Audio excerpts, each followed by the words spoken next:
इस एक्सप्लेनर में हम एक बहुत ही सीरियस प्रॉब्लम को डिकोड करने वाले हैं। देखिए, अक्सर जब किसी चैनल पर व्यूज नहीं आते तो सबसे पहला ख्याल क्या आता है? यही ना कि शायद कंटेंट में ही कोई कमी है। लेकिन सच कहूं तो कई बार असल समस्या कंटेंट नहीं बल्कि चैनल की तकनीकी नींव होती है। खराब चैनल रीच का एक बहुत बड़ा कारण 15 गलत तरीके से कॉन्फ़िगर की गई बैकएंड सेटिंग्स होती हैं। ये ऐसी सेटिंग्स हैं जो लिटरली बैकग्राउंड में छुपकर वीडियोस को रोकती हैं, एल्गोरिदम को पूरी तरह कंफ्यूज कर देती हैं और चैनल की ग्रोथ को लिमिट कर देती हैं। और सबसे हैरानी की बात तो ये है कि बिना किसी जानकारी के ये सेटिंग्स बैकग्राउंड में अपना काम करती रहती हैं। तो आज हम इन्हीं 15 सेटिंग्स को एक एक करके डिकोड करेंगे और देखेंगे कि कैसे इन्हें फिक्स करके चैनल की असली रीच को अनलॉक किया जा सकता है। ओके, चलिए सीधे इसमें डाइव इन करते हैं। हमारे इस 15 स्टेप एक्शन प्लान को बेसिकली 5 मुख्य हिस्सों में बांटा गया है। पहला, कोर चैनल वेरिफिकेशन। दूसरा, एसईओ और आइडेंटिटी सेटअप। फिर ऑडियंस कन्वर्जन। उसके बाद कॉन्टैक्ट नेटवर्किंग और अंत में अपलोड डिफॉल्ट्स। ये पूरी लिस्ट एक बेहतरीन टेक्निकल चेकलिस्ट की तरह काम करेगी। तो शुरुआत करते हैं हमारे पहले क्रिटिकल क्लस्टर से, कोर चैनल वेरिफिकेशन। इसका सीधा सा मकसद है प्लेटफॉर्म के एकदम बुनियादी फीचर्स को आपके लिए अनलॉक करना। यहाँ आती है सेटिंग नंबर 1, प्लेटफॉर्म एक्सेस। सोचिए, एक नया चैनल शुरुआत में रिस्ट्रिक्टेड मोड में होता है, मतलब कस्टम थंबनेल लगाने की आज़ादी नहीं, 15 मिनट से लंबी वीडियो अपलोड नहीं कर सकते, और तो और लाइव स्ट्रीम भी बंद। ये किसी भी क्रिएटर के लिए एक बहुत बड़ी ग्रोथ पेनल्टी है। लेकिन इसे ठीक करने का क्लिक पाथ बहुत ही सीधा है।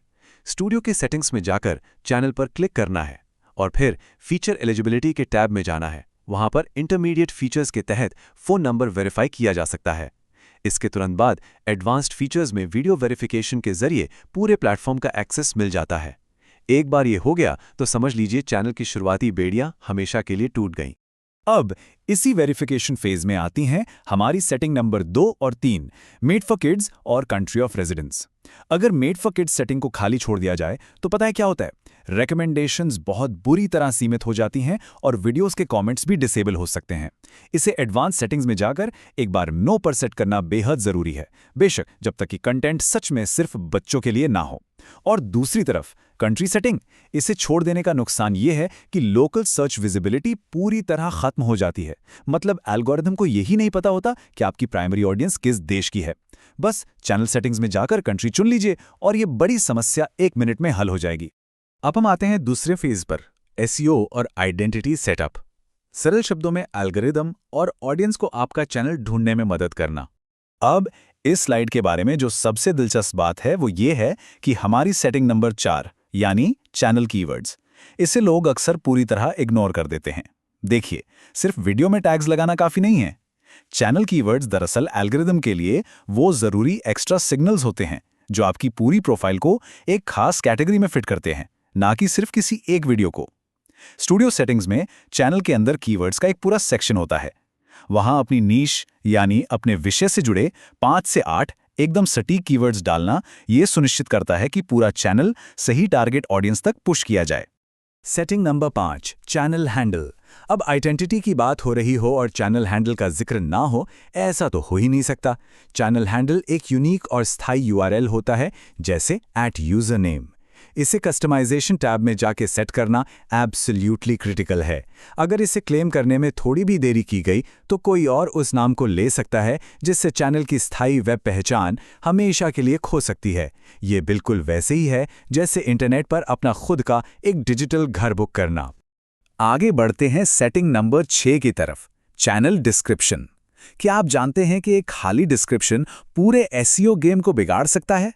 चैनल डिस्क्रिप्शन सिर्फ कोई कैजुअल अबाउट पेज नहीं है, ये गूगल और यूट्यूब दोनों के सर्च एल्गोरिदम के लिए एक बहुत बड़ा सिग्नल है। अगर इसे खाली छोड़ दिया जाए या बस मजे में एक लाइन लिख दी जाए तो एल्गोरिदम पूरी तरह कंफ्यूज रहता है कि चैनल किस बारे में है। सही तरीका यह है कि कस्टमाइजेशन टैब के प्रोफाइल सेक्शन में एक बढ़िया ऑप्टिमाइज्ड डिस्क्रिप्शन लिखा जाए। इसमें एक स्पष्ट वैल्यू प्रोपोजिशन होना चाहिए और 2 से 4 पैराग्राफ्स के अंदर कुछ नीश कीवर्ड्स भी नेचुरल तरीके से पिरोए गए हों। Moving on two phase 3, audience conversion और ब्रांडिंग।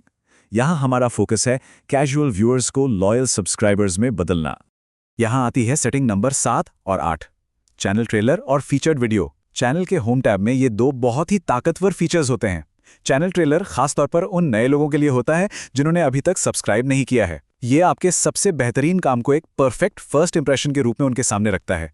दूसरी तरफ फीचर्ड वीडियो उन लोगों के लिए है जो पहले ही सब्सक्राइब कर चुके हैं और चैनल पर वापस लौट रहे हैं।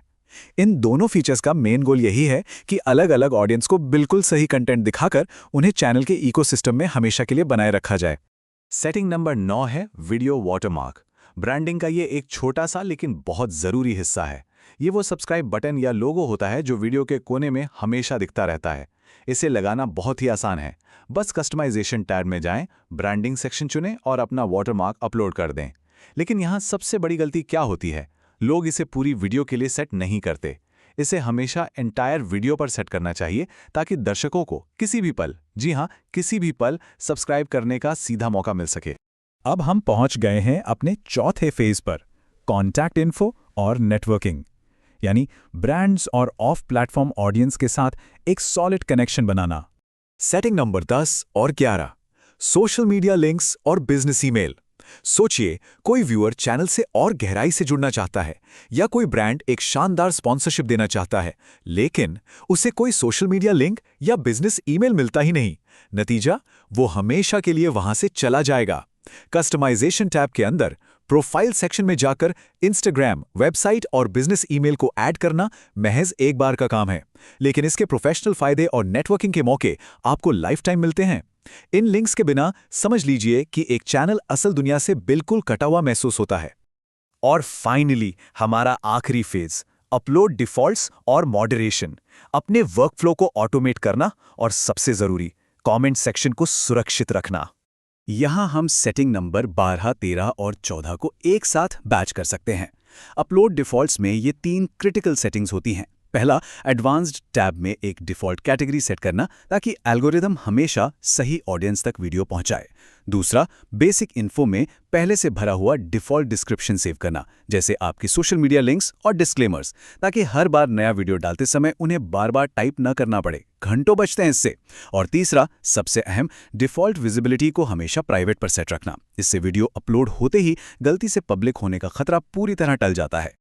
तो यहाँ सबसे अहम बात यह है कि हमारी आखिरी सेटिंग, यानी सेटिंग नंबर 15, कमेंट मॉडरेशन। क्या आपको पता है कि एक अनमॉडरेटेड कमेंट सेक्शन एल्गोरिदम के लिए एक बहुत ही नेगेटिव सिग्नल का काम करता है?